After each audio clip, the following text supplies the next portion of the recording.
The champagne glass slipped from Olivia's hand the moment Ruth hit the floor. My daughter-in-law's mother was convulsing on my polished marble tiles, foam at the corners of her mouth, eyes rolling back like she'd been struck by lightning. Guests screamed. Chairs toppled. Someone shouted for an ambulance. And all I could think was, well, that wasn't supposed to happen to her. I'm Margaret Lewis, 70 years old. If you're listening to this, don't forget to subscribe and tell me where you're watching from. Before I explain how I ended up kneeling on the floor of my Philadelphia home, beside a woman gasping for her life, let me make one thing clear. I didn't survive 4 decades of building a company, raising a son on my own, and fighting off predators in business by being stupid. When someone tries to poison me at my own retirement party, I notice. Especially when that someone is my daughter-in-law, Olivia. 2 hours earlier, my kitchen had been full of laughter. People toasted my sale of Lewis Accounting Consultants for $19 million. Neighbors mingled with colleagues from the firm I had started after my husband's sudden death decades ago. My son Daniel insisted on hosting. "Mom, you deserve a celebration," he'd said, his brown eyes soft and persuasive. "Let Olivia handle everything. Just relax." That should have been my first warning. Olivia, the same woman who complained about unloading groceries, had suddenly transformed into a perfect hostess, polishing silver, arranging flowers, smiling as though her life depended on it. Perhaps it did. The room glowed with candles and crystal, the air heavy with congratulations. I was thanking an old client when I saw it. Across the room, Olivia stood near the champagne table. She glanced over her shoulder, then slipped a tiny vial from her purse. My blood turned to ice as I watched her pour the liquid into one particular glass, the glass with the small chip on the rim. My glass, the one I always used at parties. A sensible woman might have screamed, might have slapped the glass from her hand and demanded answers. But I've learned something after 70 years. Sometimes the best way to catch a snake is to let it think it's trapped a mouse. So when Olivia brought the glass to me, her voice dripping with false concern, "Margaret, you look tired. You deserve a drink." I smiled, thanked her warmly, and accepted it. Then I waited. 10 minutes later, while Olivia was distracted showing off her new diamond bracelet, I set the glass down beside Ruth's purse. Ruth, poor woman, barely noticed. She lifted it and sipped. 5 minutes after that, she collapsed. While chaos broke out around me, I kept my face carefully blank.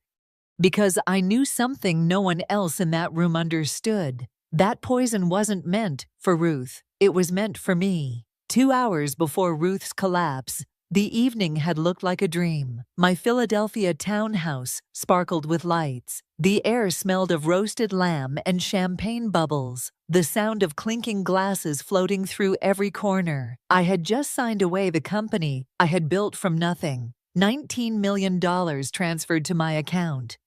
People congratulated me, hugged me, told me I deserved rest after decades of long nights balancing ledgers and chasing clients. Daniel, my son, had orchestrated everything. "Mom, this is your night," he said with that smile that once melted me. When he was 5 years old and begging for a new toy, his hand rested lightly on Olivia's shoulder. She glowed like she owned the place, greeting guests, praising the catering she'd ordered, her designer heels clicking confidently against the wood floors. It struck me then, Olivia hated hosting. She once said organizing dinner for more than 4 people gave her hives, and yet tonight she was practically Martha Stewart. Flawless hair, flawless grin, refilling glasses like her future depended on it, which, as I would soon realize, it probably did. I stood near the dining table, chatting with my retired partner about the firm's future, when my eyes drifted across the room. That's when I saw her. Olivia was at the champagne station, her back half turned. She reached into her purse, her shoulders stiff. Out came a small glass vial. She looked left, then right, then tilted the vial, emptying its contents into a single flute of champagne. Not just any flute, my flute, the one with a tiny chip along the rim. For years it had been my marker at parties, my way of knowing which glass was mine amid dozens. Olivia knew that. Everyone in the family did. My pulse quickened, but my face remained serene. Years of negotiations had taught me how to mask panic. I pretended to laugh at a joke about retirement cruises, while inside my mind reeled. Olivia replaced the vial quickly, adjusted her dress, and picked up the glass. She was all warmth and charm again. As she turned toward me, I considered my options. Call her out publicly and risk chaos without proof. Refuse the glass and show my hand too early, or play along. When she approached, her smile was sweet enough to curdle milk. "Margaret, you must be exhausted from all this attention. Here, have a drink. You've earned it." I accepted the glass and smiling in return. "How thoughtful of you." Inside, my mind screamed. I held the poisoned champagne in my hand, cold and glittering under the chandelier, and I knew at that moment my life depended on patience. Because one thing was certain, Olivia was planning something. And Daniel, my son, might already be part of it. The ambulance wailed down the streets of Philadelphia, its red lights painting the night as it sped away with Ruth inside. Guests milled about my driveway in shock, murmuring in disbelief, their party clothes damp with sweat and spilled champagne. Olivia clung to Daniel's arm, shaking violently, or at least pretending to. "Mom, you should stay home and rest," Daniel urged, his voice tight. "Olivia and I will handle everything at the hospital." How considerate. Keep the target comfortable at home while they figured out why their little plan had gone sideways. "Nonsense," I replied, my tone calm but firm. "Ruth is practically family. I'll follow in my car." Daniel hesitated. His eyes flickered toward Olivia for a fraction of a second. A silent exchange that told me more than words ever could. At St. Joseph's Hospital, the fluorescent lights were harsh, unforgiving. The waiting room smelled of antiseptic and stale coffee. Olivia paced like a caged animal, her heels striking the linoleum in sharp, impatient clicks. Daniel sat stiff-backed in a plastic chair, his phone buzzing constantly. He ignored most of the calls, his thumb hovering as if each vibration might detonate. A doctor finally appeared, his white coat streaked with fatigue. "She's stable," he said, addressing us as though we were one collective family. "But we're treating it as acute poisoning. 'Cause unknown for now."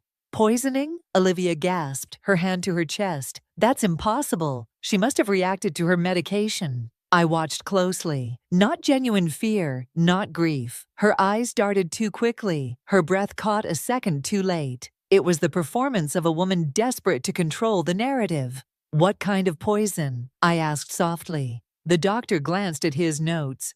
"Something consistent with plant alkaloids. We'll need to run more tests." Plant alkaloids. Someone had done their homework, choosing a toxin difficult to trace. Olivia's hand trembled as she reached for a styrofoam cup of hospital coffee. Daniel rubbed his forehead, staring at the floor like a man watching his carefully stacked dominoes begin to tumble. "This is terrible," Olivia whispered for the 5th time.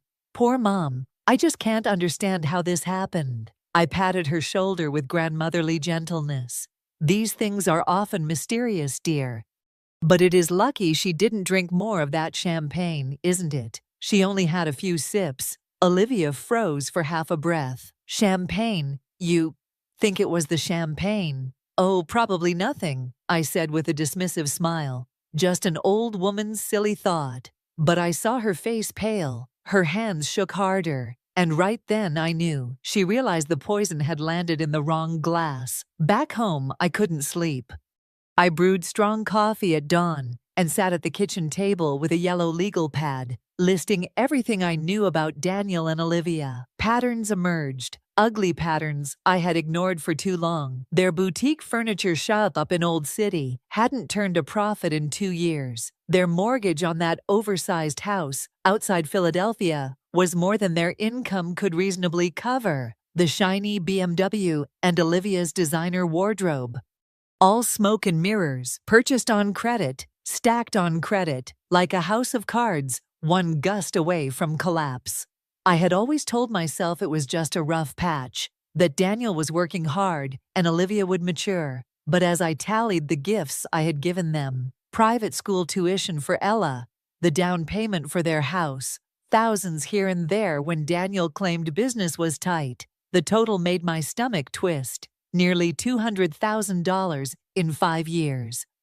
All given with love, but perhaps to them, it had looked like advance payments on a fortune they thought was already theirs. Late that afternoon, my doorbell rang. I opened it to find Daniel and Olivia standing on the porch. Olivia wore a sympathetic expression that would have suited a grieving widow, her makeup flawless as ever. "Mom," Daniel began softly, "after what happened to Ruth, we've been so worried about you. It made us think about your safety, living here all alone." I let them inside, Dad. Olivia perched on the sofa's edge, her manicured hands folded delicately. "You've done so much for everyone," she said sweetly, "but we can't help worrying. What if you'd been the one to collapse last night? What if nobody was here?" My pulse thudded in my ears, but I kept my face serene. "Accidents happen," I replied evenly. "That's just it," Daniel said, leaning forward. "You shouldn't be alone anymore. We've been researching some wonderful communities for active seniors. They're safe, full of activities, medical staff on site. You'd never have to worry again." Ah, there it was. The retirement home pitch, delivered with practiced concern, rehearsed like a sales script. And, Olivia added smoothly, "these places require certain paperwork, so no one has to struggle with bills or decisions. If you ever feel unwell, a simple power of attorney would let us handle everything for you." Just to make things easier, I sipped my tea, studying the two people who were supposed to love me most. My son looked earnest, almost convincing, but his wife's eyes gleamed too brightly, like a gambler smelling a jackpot. I smiled gently. "That's very thoughtful of you both. Let me think about it." Inside, though, a steel decision was already forming. If they wanted a game, I would show them how a real player wins. The next morning, I drove through Philadelphia's rush hour to an office on Market Street. The brass plaque outside read Edward Price, attorney at law. Edward had been my lawyer for over 20 years, steady, precise, the kind of man who never cracked a smile unless the papers were signed in his favor. He rose when I entered, his handshake firm. "Margaret, congratulations on the sale. How was the party?" "Eventful," I replied dryly. "Edward, I need to update my will immediately." His eyebrows arched, but he said nothing, only gestured for me to sit. Over black coffee, I told him everything. Ruth's collapse, Olivia's vial, Daniel's visit with his gentle push toward a retirement facility. I kept my voice calm, factual, the way I used to present to skeptical investors. Edward took notes, his face unreadable. "Your old will leaves everything to Daniel," he said finally. "Do you want to change that?" "Yes." "Reduce his inheritance to a modest trust, $50,000 a year, nothing more. Olivia gets nothing. The majority should go to cancer research and to the literacy fund I've supported for years." "Wise," Edward murmured. "That will make it much harder for them to profit from unfortunate accidents." He tapped his pen against his legal pad. "But Margaret, I suspect they may try another tactic, challenging your competency. If they can argue you're no longer capable of handling your affairs, they could petition for guardianship." The words stung. "On what grounds?" "Your age, living alone, stress after selling your company. And if they found a sympathetic psychiatrist, well," his voice trailed off. My stomach tightened. Olivia's plan wasn't just poison. It was paperwork, signatures, legal trickery. When I left Edward's office, I didn't go home. I drove to a modest brick building near Rittenhouse Square, the headquarters of Jensen Investigations. Clara Jensen met me in the lobby. She was an old business contact, sharp-eyed, practical, and loyal to no one but the truth. "I need everything on Daniel and Olivia," I told her bluntly. "Bank accounts, credit cards, mortgages, loans, anything that ties them to money or desperation." Clara studied me for a long moment. "Family business is messy, Margaret. Sometimes you won't like what I find." "I already don't like what I've seen," I said. "Just bring me the facts." 2 days later she called. Her voice carried both triumph and pity. Their leverage to the hilt, 2 mortgages on the house, maxed out credit cards, over $80,000 in debt. And Margaret, this may hurt. Olivia took out a $500,000 life insurance policy on you 6 months ago. She's listed as the beneficiary. The room seemed to tilt around me. Insurance on my life. My own daughter-in-law betting on my death like it was a horse race. Thank you, Clara, I whispered, gripping the phone until my knuckles turned white. Now I knew this wasn't paranoia, it was war. I spent the next day walking slowly through my Philadelphia townhouse, running my fingers along the banister, pausing at the family portrait still hanging on the wall. To anyone else, it looked like I was a sentimental old woman saying goodbye to her home. In truth, I was laying a stage for a performance. By evening, I called Daniel. I've been thinking about what you and Olivia said, I told him softly. Maybe you're right. Maybe it's time for me to consider a retirement community. That accident with Ruth shook me more than I admitted. On the other end, I heard the sharp inhale of relief. Mom, I'm so glad. This is the best choice for you. Let's meet tomorrow. We'll bring the paperwork. The hook was set. The following morning, they arrived at my house, looking more polished than usual. Daniel in a pressed suit, Olivia glowing with anticipation, clutching a briefcase. They spread documents across my dining table, admission contracts, financial disclosure forms, and the gleaming prize, power of attorney papers that would hand them control over my accounts. Daniel spoke gently, as if coaxing a frightened child. It's just precaution, Mom. The facility requires someone younger to handle complicated things. You can trust me. Oh, I do, I said, folding my house neatly in my lap. What they didn't know was that Edward had already drafted a special set of papers, identical in appearance, perfectly notarized, but granting power of attorney only over a decoy account containing exactly $1. I had slipped them into the stack. I signed slowly, deliberately, watching Olivia's eyes shine with hunger.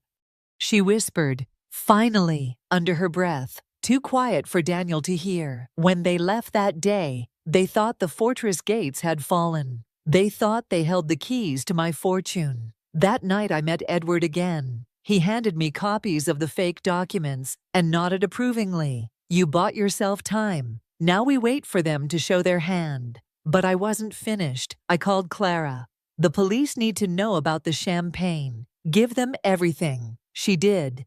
The toxicology reports from the hospital, photographs of the vial Olivia had tossed into the trash, the life insurance policy paperwork, evidence, neat and undeniable. 2 mornings there, Daniel called, a voice eager. Mom, we're ready to finalize everything. Maybe tomorrow we can sign with your lawyer present. Of course, I answered sweetly. Come by at noon. Edward will be here. But Edward would not be the only one waiting. Because this time, when Daniel and Olivia walked through my door, so would the Philadelphia police. The clock struck noon. Rain tapped lightly against the windows of my Philadelphia home, a steady rhythm that made the house feel like a stage waiting for its actors. I had laid out coffee and pastries, as though this were any ordinary business meeting. My hands didn't shake. They had once, years ago, when I signed my very first loan papers to start my company. Not anymore. The doorbell rang. Through the security monitor, I saw Daniel and Olivia. He looked tense, his tie slightly crooked, while she gleamed with triumph, a leather briefcase clutched in her hand. Mom, Daniel said as I opened the door, his voice warm with false reassurance. We're here to finish this. Yes, come in, I said smoothly. Everything is ready. They spread their documents again across my dining table, just as before. Olivia leaned close, her perfume sharp, her eyes bright with the hunger of a predator. Once this is filed, you'll be completely secure, she purred. Secure, the word twisted in my chest. I smiled anyway, signing the final sheet of the decoy documents. That was when the second doorbell chimed. Ah, that must be Edward, I said standing. He insisted on being here for the official notarization. But it wasn't Edward. When the door opened, two officers in dark uniforms stepped inside, rain dripping from their hats. A woman introduced herself briskly. Detective Karen Doyle, Philadelphia Police Department. We need to speak with Mrs. Olivia Lewis and Mr. Daniel Lewis. The color drained from Olivia's face. Daniel stiffened. What is this about? He demanded. The detective's gaze was sharp as a blade. Toxicology reports from St. Joseph's confirm that Ruth Peterson ingested a lethal concentration of oleander extract. We also tested the champagne bottle from your party. The same poison was present. This was no accident. Olivia stumbled back, clutching the edge of the table. That's insane. Why would I poison my own mother? Perhaps because the intended target was not your mother, the detective said evenly. Evidence suggests the poisoned glass was prepared for Mrs. Margaret Lewis. Daniel's mouth opened, then closed. He turned slowly toward Olivia, horror dawning in his eyes. Olivia, what did you do? I didn't. Daniel, you have to believe me. Her voice cracked, shrill and desperate. But the detective wasn't finished. She pulled a folder from her case. We also discovered a $500,000 life insurance policy taken out on Mrs. Lewis 6 months ago. You, Olivia, are listed as sole beneficiary. The room fell silent. Even the rain seemed to stop. Handcuffs clicked shut around Olivia's wrists. She twisted toward me, her eyes blazing with hatred. You think you're clever, old woman. You have no idea what you've done. Oh, I do, I replied, my voice calm as stone. I protected myself. Daniel slumped into a chair, pale as ash, his dreams crumbling with each passing second. The trap had sprung, and this time, there would be no escape. 3 months later, the courtroom in downtown Philadelphia was hushed as the judge read the verdict. Olivia stood rigid in her designer suit, makeup doing nothing to hide the pallor of her face. Daniel sat beside her, shoulders slumped, eyes hollow. Olivia Lewis, the judge intoned, you are sentenced to 14 years in state prison for attempted murder. The gavel cracked against the wood. Olivia flinched, then turned her head toward me. Her eyes, once filled with smug superiority, burned with venom. But I didn't flinch. I had faced down investors, clients, and creditors my entire life. Facing down a bitter daughter-in-law who had tried to end me was nothing new. Daniel Lewis, the judge continued, for conspiracy and financial fraud, you are sentenced to 3 years. Daniel bowed his head. I couldn't tell if it was shame or relief that his punishment was lighter. Either way, the son I had raised was gone, replaced by a man who had chosen greed over family. When it was over, I walked out of the courthouse into the bright Philadelphia afternoon. Beside me was Ruth, Olivia's mother, the woman who had nearly died because of her daughter's ambition.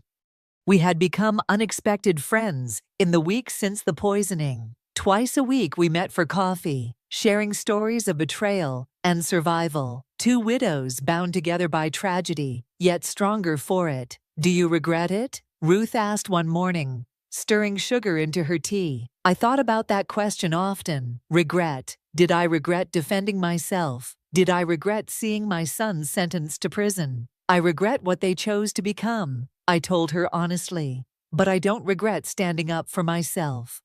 If I hadn't, I wouldn't be sitting here with you today. At home, my granddaughter Ella began visiting more often. 16 years old, bright-eyed, and horrified by what her parents had done. She spent afternoons in my kitchen, asking me to teach her recipes, listening as I told stories about her grandfather she barely remembered. Grandma, she said one evening, I promise I'll never be like them. I'll earn my own life. I'll make you proud, and she already had. That summer I returned to my garden. The roses bloomed brighter than they had in years, red and defiant against the Philadelphia sky. I tended them carefully, knowing they had survived winter storms, just as I had survived betrayal. As I sat on my porch, a glass of wine in hand, I thought about the lesson my story carried. Wealth can be rebuilt, businesses can be sold, fortunes can be spent. But once you let someone take your dignity, your independence, your ability to decide for yourself, that is gone forever. I was 70, but I was not powerless. Age may bend the body, but it sharpens the mind if you let it. And no one, not Olivia, not even Daniel, would ever take that from me. Sometimes the greatest revenge is not fury or fire. It is simply living well, sleeping peacefully, and knowing that the people who underestimated you will never touch the life you've built. And I, Margaret Lewis of Philadelphia, intended to do exactly that.